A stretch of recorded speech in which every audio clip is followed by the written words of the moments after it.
Hey everyone, this is a picture of my dog a couple months ago. Well, actually, he's been going through this for several years now, but this is what he used to have, and I just want to talk about it for a minute because what it was is a type of fungus.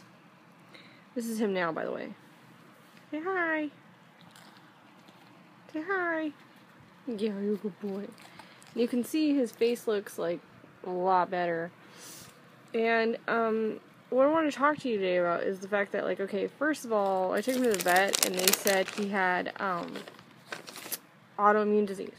And so they were giving him, he was on steroids for about 2 years before we took him to another vet who was much cheaper, who my vet hated. He was like, oh, this guy doesn't know what he's talking about, you know, he's full of it, your dog has to be on steroids for the rest of his life. And part of the problem was they were telling me that the steroids were making him heavy, so he was going to have to be put on some other kind of medication that was like super expensive. And that I had to take him to a dermatologist, so all in all I was going to have to spend like over $1,000.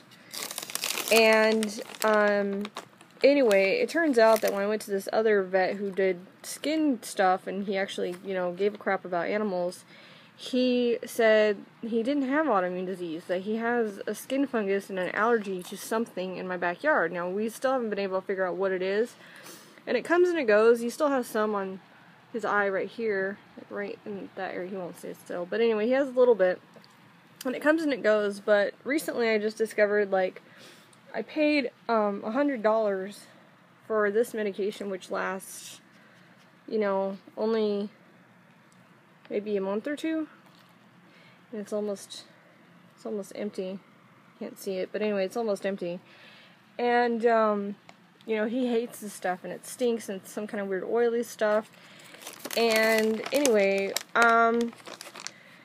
so I'm almost out of it. It's like $100, and my point is that recently I got a staph infection in my face, and that was like a whole nightmare. And anyway, one of the things that used to help heal the scar, because it was on my face, one of the things I helped myself to use to heal it was coconut oil. Because it's it's like, you know, kills bacteria and stuff, and it's also moisturizing, and it helps heal skin. Well, I always had like extra left on my hands, so I started using it on my dog, on his face, and guess what? All this stuff started to go away on its own. So I've been paying $100 for something that a $6 jar of coconut oil, which is natural and not so bad, and he obviously likes, helps his face, and it's good for his coat. So I just wanted to, like, put that out there, that, like, you know, sometimes there's much more natural cures for things instead of having to go get, like, antibiotics and crap like that. And you know, another thing is, his food is like $50. I know it's like insane, but I feed him a little bit of kibble, and the reason why it's so expensive is because the dogs really shouldn't be eating corn or wheat or, you know, chicken, anything with chicken. It's like the worst thing for dogs. Brown rice only. And so, you know, that's his food. It's expensive. I also make him eat like he eats like raw carrots and things like that, and sometimes I make him like some salmon.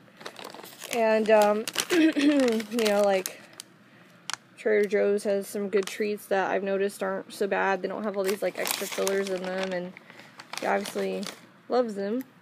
So anyway, I just wanted to say that, you know, and let you guys know, like, if you have pets, like, you know, and they have some kind of illness, try and go to a vet that cares more about the pet than they do about making money. And look online for natural remedies, because that seems to be the best way to go. It saves money, and it's healthier for them, and then they get this pretty coat, and they're happy. Alright, talk to you guys later. Bye.